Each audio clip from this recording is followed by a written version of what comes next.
Bigyan po natin ng reaksyon tong viral na chismis na ito patungkol sa dalawang kilalang celebrity na naghiwalay, ikakasal na, pero bigla pong naghiwalay kasi hindi daw di umano nagkasundo sa prenup agreement, no?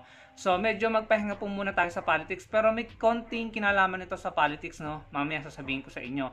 Pakinggan po natin itong chismis na ito. Again, chismis po itong kumakalat, no? Pero hindi lang po siya yung nagsabi nito. Mga kilalang showbiz correspondents po ang may kaparehong claim ng sinasabi niya.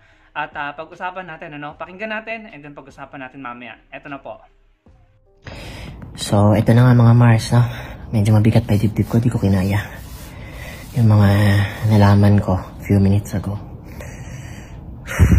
So, ang totoo palang dahilan ng hiwalayan kung bakit hindi natuloy yung kasal.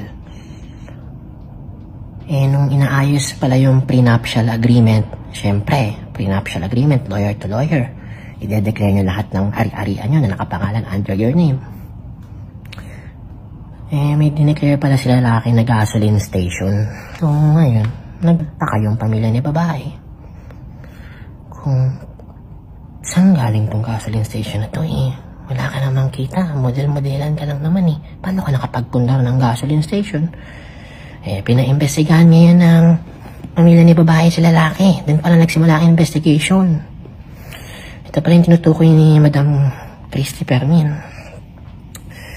So, nung nag-iimbestiga sila, they found out that this gasoline station ay bigay sa kanya ng isang bakla.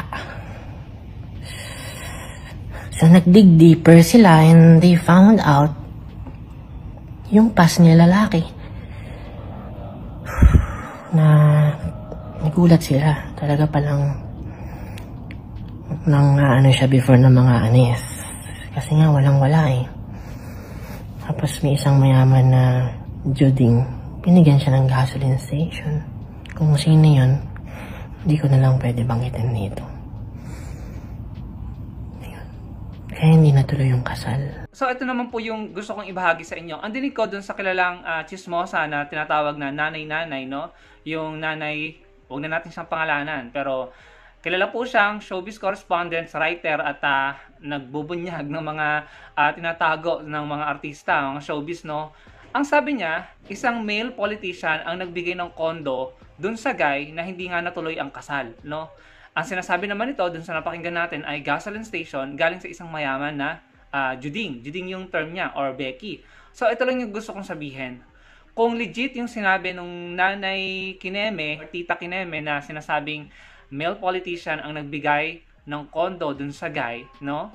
At kung same male politician din ang nagbigay ng gasoline station dun sa guy, siguro dapat po nating i-call out ang mga politicians natin na may ganyang ginagawa.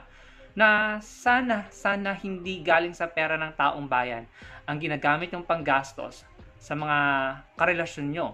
Mapakabit man yan or mapa short time relationship nyo man yan, sana hindi galing sa pera ng mga tao o ng mga ordinaryong Pilipino na tapat na nagbabayad ng buwis, especially sa mga minimum wage earner, mga mahihirap na Pilipino na talagang alam mo, nagtatrabaho, kukunan, kakaltasan ng buwis, tapos mapupunta para gawing pondo ng mga politicians, tapos makakadinig tayo ng balitang politician, male politician, na nagregalo ng ganito sa isang babae or sa isang kapwa lalaki. So, hanggang doon na lang tayo, mag-iisip tayo na pera ba ng taong bayan yan? Pera ba ng mga Pilipino yan na ginagastos nyo para sa inyong sariling pleasure, para sa inyong kasiyahan, So, siguro dapat gumawa tayo ng batas, ang ating mga mambabatas, na magpasa ng batas na pipigil or i-disqualify ang ating mga politician na matutuklasan na merong mga kabet, may mga karelasyon na ginagastos sa nila, no? Kasi hindi natin malalaman talaga kung pera ng taong bayan yan or what kaso kung mga mambabatas mismo ang involved sa mga ganyang gawain, paano natin ipupush or paano tayo mananawagan sa mga mambabatas na gumawa ng ganung batas? Diba? So, parang talo tayo. Anyway, ano pong masasabi niyo dyan sa narinig nyo, mga kababayan? Ilagay nyo lang sa comment section below. Makikiusap lang po ako sa inyo. Sana po makapunta kayo sa Facebook page na ito, mga Kwentong Pinoy. Yan po ay backup page ko or second page ko sa Facebook. Diyan din po ako nag-upload ng mga longer video, no? Sana po masuportahan nyo ako dyan. Makapag-follow po kayo. Napaka-importante po sa akin na makapag-follow kayo. Sana po matulungan nyo akong ma-hit ang 5,000 followers sa ating page na iyan.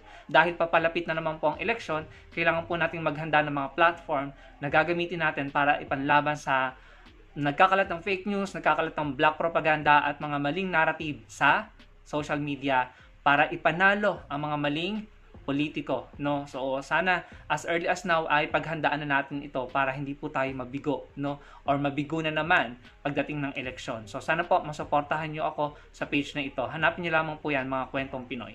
Maraming salamat sa inyong suporta, mga kababayan. Magkita-kita po tayo sa susunod kong video. Salamat po.